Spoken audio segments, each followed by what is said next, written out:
Well, I'm here with somebody that's very important to us within the farming industry. I'm Sarah Tomlinson. I do a lot of work with farmers on bovine TB. I'm also a veterinary consultant with Kingshay, and I'm here with lots of hats on today at Down to Earth. I'm also on the RBDF board, who have done an amazing job of putting this event on and the South one a couple of weeks ago. But we had a bit of a chat last night as somebody that's gone down with TB, and it's been very, very frustrating for me as a farmer. We had a good heart-to-heart. We spoke about quite a few things, and I'd like for you to really just touch on what we said last night about what you think about badgers and the problems that we've got within the industry, because it's not easy, is it? No, I think big thing is farmers and vets feel a little bit out of control.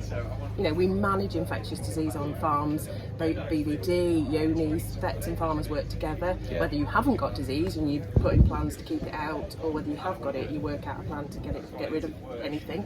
And with TB, I think, because once you find that reactor, the government take control of managing that.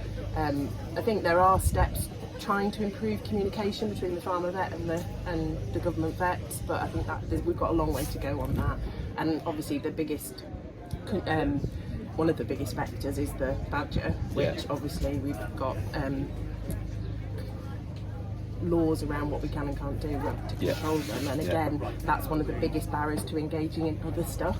If I can't control that, why should I manage what I buy in? Why should I engage in the gamma test, which you have, which is painful, you lose a lot more animals. They are your future reactors, so they do need to go, but it's a massive impact on your business. And not just on the business, I think on your personal health and mental health as well. It's so stressful, such a massive worry.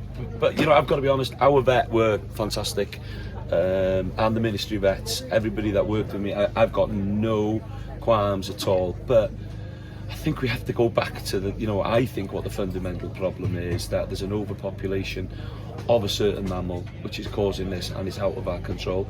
And for me as a farmer, no, I don't want to eradicate badgers, but we need a healthy population within them as well, in their sets, because if you see a badger dying or died from TB, it's an awful death. It is, and I think anecdotally, and there probably are studies out there, have shown that ground nesting birds, hedgehogs, population, bumblebees, all the things that badgers predate on are increasing in those areas. So it is a balance of nature.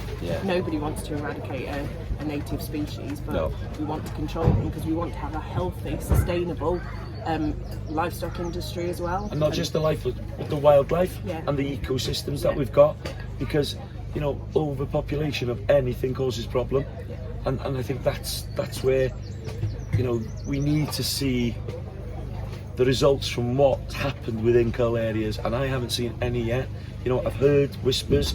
Why aren't we seeing these things? Because this is fundamental for us then to go to the general public, because I can see why people don't want them to be taken out of the equation, to be culled or killed.